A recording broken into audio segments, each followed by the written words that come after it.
Hello friends, मैं रचना Amarnath happy literature channel में आपका स्वागत करती हूँ। So friends, topic I have chosen for this video is from Indian English literature. It is a novel written by Mulkraj Anand titled as Untouchable.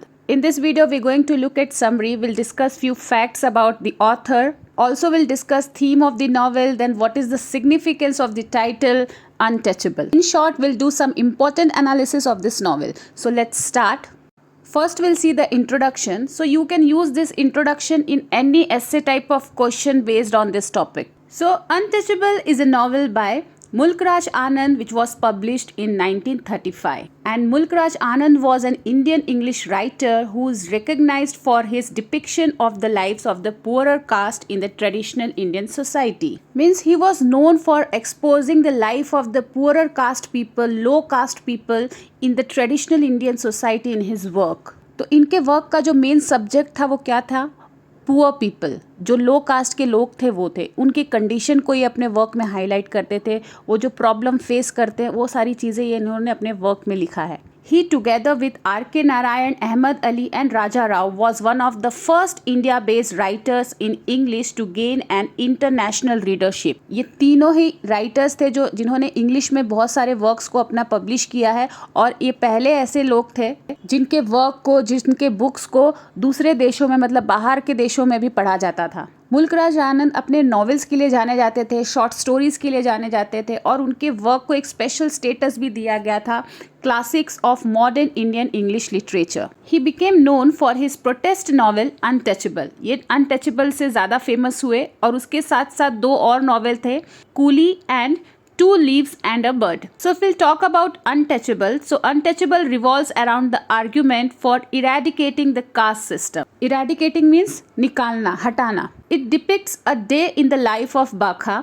तो इस novel में जो प्रोटेगनिस्ट है, मतलब जो मेन कैरेक्टर है बाखा, ये नॉवल उसके बारे में है कि उसका एक पूरा दिन कैसे बीता, उसने क्या चीज़ें सफ़र किया, किस सिचुएशन में आया, ये उसके बारे में. और उसने ये सब चीज़ें क्यों सफ़र किया, इतने सारे प्रॉब्लम्स को क्यों सफ़र किया, क्योंकि वो एक लैट्रिन क्लीनर था, एक लो कास्ट से बिलोंग करता था. तो अब नॉवेल का समरी देखते हैं.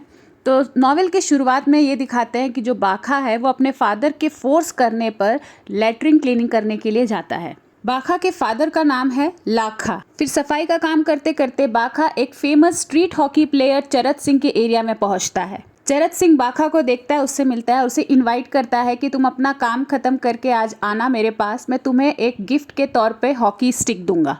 बाखा ये सुनकर बहुत खुश होता है और वो अग्री करता है कि वो उससे मिलने ज़रूर आएगा. फिर बाखा अपना मॉर्निंग शिफ्ट खत्म करके जल्दी से अपने घर पहुँचता है. उसे प्यास लगा रहता है, लेकिन घर पहुँच के उसे पता चलता है कि घर में पानी नहीं है. फिर यहाँ पर बाखा को उसकी बहन सोहिनी कहती है कि तुम वेट करो और मैं तुम्हारे लिए पानी कुएं से भरकर लेकर आ रही हूँ. फिर सोहिनी कम्युनल वेल के पास पहुँचती है, मतलब जो हाई कास्ट लोगों का जो वेल था वहाँ पर पहुँचती है, जहाँ पे अनटचेबल्स को अलाउड नहीं था पानी लेना, क्योंकि जो अपर कास्ट हिंदू थे उनका ये सोचना था कि अगर अंडर कास्ट लोग इसको छुएंगे तो वो वेल जो है वो पॉल्यूट हो जाएगा, और फिर इस वेल को प्योरीफाई करने के लिए, मतलब उसके पानी को शुद्ध करने के लिए एक रिचुअल करना पड़ेगा जो बहुत एक्सपेंसिव होता है. इसीलिए जो आउटकास्ट लोग हैं उनको पानी लेना अलाउड नहीं था. तो सोहिनी एक लंबे लाइन में खड़ी थी कि वो वेट कर रही थी कि कोई उसे पानी भरकर उसके बाल्टी में डाल दे. और उसी वक्त वहाँ पे एक प्रीस्ट पहुँचता है, एक पंडित पहुँचता है, कालीनाथ. वो सोहिनी को कहता है कि वो उसे पानी देगा, लेकिन उसके बदले में उसे मंदिर साफ़ करना पड़ेगा. जिस मंदिर में वो काम करता है उसे क्लीन करना पड़ेगा, और सोहिनी इस बात के लिए वो अग्री हो जाती है. फिर सोहिनी को पानी मिल जाता है और वो पानी लेके घर की तरफ भागती है. फिर लाखा जो है बीमारी का नाटक करता है कि वो बीमार है, और ज़बरदस्ती बाखा को उसके जगह काम करने के लिए भेज देता है, उसकी जगह सफाई करने के लिए भेज देता है. तो बाखा को तो पता था कि लाखा नाटक कर रहा है, लेकिन फिर भी वो चला जाता है सफाई करने, और वो रास्ते में एक सिगरेट और कैंडीज को खरीदता है और उसका वो मज़ा लेने लगता है एक जगह खड़ा होके. तो फिर वहीं पर एक हाई कास्ट आदमी आता है और बाखा से टकरा जाता है. तो उस आदमी ने बाखा को नहीं देखा और टकरा गया, क्योंकि जब अनटचेबल्स चलते थे तो उनको अनाउंस करना पड़ता था कि हम आ रहे हैं, तो फिर बाकी लोग जो है वो साइड हो जाते थे, उनको टच नहीं कर पाए. तो आदमी को बहुत गुस्सा आता है, वो चिल्लाने लगता है बाखा के ऊपर. उसकी आवाज़ सुन के वहाँ पे क्राउड इकट्ठा हो जाता है और सभी लोग बाखा को ब्लेम करने लगते हैं, उसको शर्मिंदा करते हैं. फिर उसी वक्त एक मुस्लिम वेंडर घोड़े पर आता है और भीड़ को वहाँ से हटने के लिए कहता है, सारी भीड़ को हटाता है. लेकिन जो आदमी बाखा से टकराता है वो जाने से पहले बाखा को एक थप्पड़ मार के चला जाता है.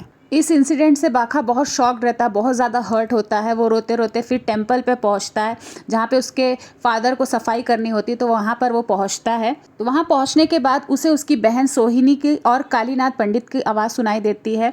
कालीनाथ पंडित उसे ज़बरदस्ती करता है सोहिनी के साथ, लेकिन जैसे वो बाखा को देखता है वो चिल्लाने लगता है कि सोहिनी ने उसको छूकर अशुद्ध कर दिया है। फिर वहाँ पर भी भीड़ इकट्ठा हो जाता है, लेकिन बाखा अपनी बहन को लेकर वहाँ से चला जाता है।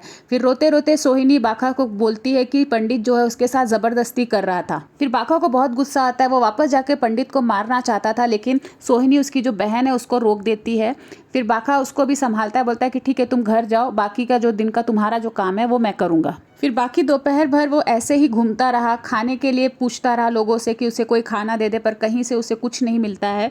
और वो दिन भर बस अपने साथ हुए इंसिडेंट और सोहिनी के साथ जो भी कुछ हुआ उसी के बारे में सोचता था, और उसे अपने ऊपर गुस्सा आता था कि कैसे उनके साथ ऐसा बिहेव किया जा रहा है। फिर जब वो घर आता है तो अपने फादर को उस आदमी के बारे में बताता है जो उसे मारा रहता है। फिर लाखा बाखा को समझाता है कि सभी लोग एक जैसे नहीं होते हैं। इनफैक्ट जब तुम छोटे थे, जब बीमार थे, तो तुम्हें एक हाई कास्ट हिंदू ने ही बचाया था। फिर बाखा अपने एक फ्रेंड के बहन की शादी में जाता है, तो उसके जो दोस्त मिलते हैं, तो वो अपने दोस्तों को अपनी कहानी बताता है कि उसके साथ पूरे दिन क्या हुआ, उस आदमी के बारे में बताता है जो उसने मुझसे मारा था। फिर उसके एक फ्रेंड ने बोला कि ठीक है हम लोग चल के उसको वापस से मार कर आते हैं, उससे हम बदला लेंगे। तो बाखा कुछ देर के लिए अग्री हो जाता है कि हाँ ठीक है हम चलेंगे, लेकिन उसके बाद वो खुद ही सोचता है कि अगर मैं गया उसे मारा तो जो भी कुछ कॉन्सिक्वेंसेस होगा वो मुझे और मेरी फैमिली को भुगतना पड़ेगा, क्योंकि जो अनटचेबल्स है, जो लोअर कास्ट है, उनके लिए कोई सोर्स ऑफ जस्टिस नहीं है। तो यहाँ पर वो अपना प्लान चेंज कर देता है। इसके बाद बाखा को याद आता है कि चरत सिंह ने उसे हॉकी स्टिक देने के लिए बुलाया था। फिर वो जाता है चरत सिंह के पास और चरत सिंह उसे हॉकी स्टिक देता है। उसे पाकर वो बहुत खुश होता है। हॉकी स्टिक पाके बाखा स्ट्रीट हॉकी खेलने चला जाता है और गेम के बीच में ही दोनों टीम के बीच में बहुत जोर से लड़ाई शुरू हो जाती है। एक प्लेयर एक पत्थर उठाकर फेंकता है तो वो पत्थर एक छोटे से बच्चे के सर पर जाके लगता है। बाखा जब उस बच्चे को देखता है, वो बच्चे को तुरंत उठाकर उसकी माँ के तरफ दौड़ता है और उसकी माँ जो है उसे बच्चे को नहीं देख रही है कि इस बच्चे को चोट लगा है, बल्कि वो ये देख रही है कि एक स्ट्रीट स्वीपर ने उसके बच्चे को उठा लिया है। तो वो यहाँ पे चिल्लाना शुरू कर देती है कि इसने मेरे बच्चे को अशुद्ध कर दिया। फिर ये सबसे परेशान होकर बाखा जब अपने घर पहुँचता है तो वहाँ लाखा से उसकी लड़ाई हो जाती है। लाखा पूछने लगता है तुम इतने देर से कहाँ थे। फिर लाखा भी उसको घर से निकाल देता है बाहर। इस पर बाखा को भी गुस्सा आता है कि उसने दिन भर इतना कुछ सफ़र किया और घर आने पर भी यही सब हो रहा है। तो वो चला जाता है स्टेशन की तरफ, जहां उसे पता चलता है कि गांधी जी यहां पर आ रहे हैं अपना स्पीच देने के लिए। फिर बाखा भी उस भीड़ में शामिल हो जाता है जो भीड़ गांधी जी का स्पीच सुनने के लिए जाता है। फिर गांधी जी वहाँ पहुँचते हैं, वो अपना स्पीच देना शुरू करते हैं। उस स्पीच में वो दलितों के बारे में बात करते हैं, अनटचेबल्स के बारे में बात करते हैं। वो कहते हैं उनके लाइफ का यही मिशन है कि अनटचेबल्स को भी फ्रीडम मिले, उनको भी स्लेवरी से आज़ादी मिले, लोगों के कंट्रोल से वो बाहर आए। तो जब गांधी जी का स्पीच खत्म हो जाता है, लोग अपने अपने घर जाने लगते हैं, लेकिन फिर भी वहाँ पे कुछ लोग इकट्ठा हुए रहते हैं जो गांधी जी के स्पीच के बारे में डिस्कस करते हैं। जिनमें एक लॉयर होता है जिसका नाम होता है बशीर। वो गांधी जी के आइडियाज़ और ओपिनियन को क्रिटिसाइज करता है। दूसरी तरफ एक पोएट होता है जिसका नाम होता है सरशार, जो गांधी जी को डिफेंड करता है, उनके आइडिया को सपोर्ट करता है। तो ज़्यादातर जो बात ये दोनों कर रहे थे वो बाखा के दिमाग से बाहर जा रहा था, उसके सर के ऊपर से जा रहा था। बस उसे एक बात समझ में आया, जो पोएट था सरशार, उसने एक बात मेंशन की कि जल्द ही इंडिया में फ्लशिंग टॉयलेट आने वाला है और इस मशीन के आने के बाद ह्यूमन को लेटरिन क्लीन करने की ज़रूरत नहीं होगी और ये मशीन के वजह से जो प्रैक्टिस है अनटचेबिलिटी का वो ख़त्म हो जाएगा। तो इस बात से बाखा बहुत ज़्यादा खुश होता है। वो अपने घर की तरफ दौड़ता है इस न्यूज़ को शेयर करने के लिए अपने फैमिली के साथ। फ्रेंड्स, ये थी नॉवेल की स्टोरी। अब देखते हैं नॉवेल के थीम्स। तो अगर हम थीम्स की बात करें तो इसमें कई सारे थीम्स हाईलाइट हुए हैं, जैसे कि फ्यूडल सिस्टम, पॉवर्टी, गरीबी, जेंडर डिस्क्रिमिनेशन, हिपोक्रेसी। लेकिन जो मेजर थीम है, अगर हम इम्पॉर्टेंट थीम, जो सेंट्रल थीम है उसकी बात करें तो है डिस्क्रिमिनेशन एंड सेग्रीगेशन। तो डिस्क्रिमिनेशन क्या होता है? डिस्क्रिमिनेशन मतलब एक प्रैक्टिस है जो डिफरेंट लोगों को डिफरेंटली ट्रीट किया जाता है। और जो सेग्रीगेशन है वो एक टाइप ऑफ डिस्क्रिमिनेशन है जहां दो ग्रुप के बीच में डिस्क्रिमिनेशन होता है। और वो किस बेसिस पे होता है? उनके कास्ट के बेसिस पे, उनके रेस के बेसिस पे, उनके स्किन के बेसिस पे जो डिस्क्रिमिनेशन होता है उसको बोलते हैं सेग्रीगेशन।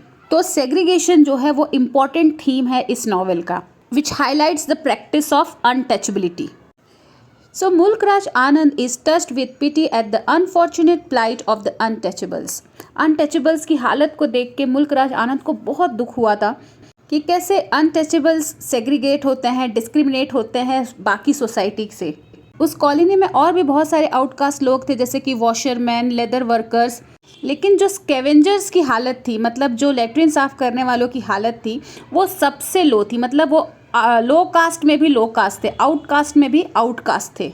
इनफैक्ट उनको इंसान के भी कैटेगरी में नहीं माना जाता था। अगर उनका कंपैरिजन एक डॉग से करे तो डॉग का जो लाइफ था उनसे ज़्यादा बेटर था। कम से कम वो फ्रीली जहाँ चाहे वहाँ घूम सकते थे।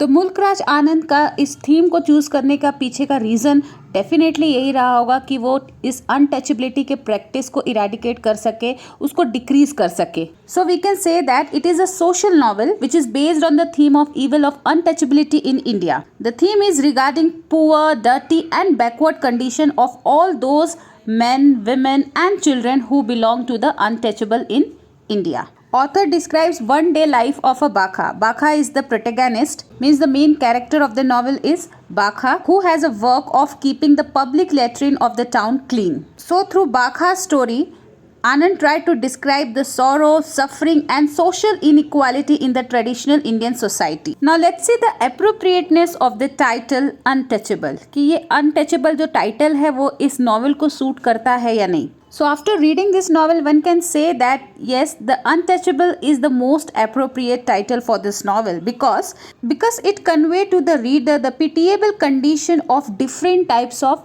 untouchables living in the Indian society. They did not enjoy equal and respectable social position in comparison to the people of upper class. Mulk Raj Anand described the total routine, mental torture and deep suffering of Bakha, the untouchable sweeper and the latrine cleaner. In this way, it can be said rightly that Untouchable is the most and appropriate title of the novel. तो friends, इस video में बस इतना ही। Untouchable topics पे related एक और video आएगा जिसमें सारे इंपॉर्टेंट क्वेश्चंस और उसके आंसर में डिस्कस करूंगी। तो अगर आपको ये वीडियो अच्छा लगा है तो प्लीज़ प्लीज़ प्लीज़ इसे लाइक कर दीजिए, चैनल को भी सब्सक्राइब कर लीजिए। तो मिलते हैं मेरे नेक्स्ट वीडियो में एक नए टॉपिक के साथ। तब तक के लिए आप अपना ख्याल रखिए। बाय।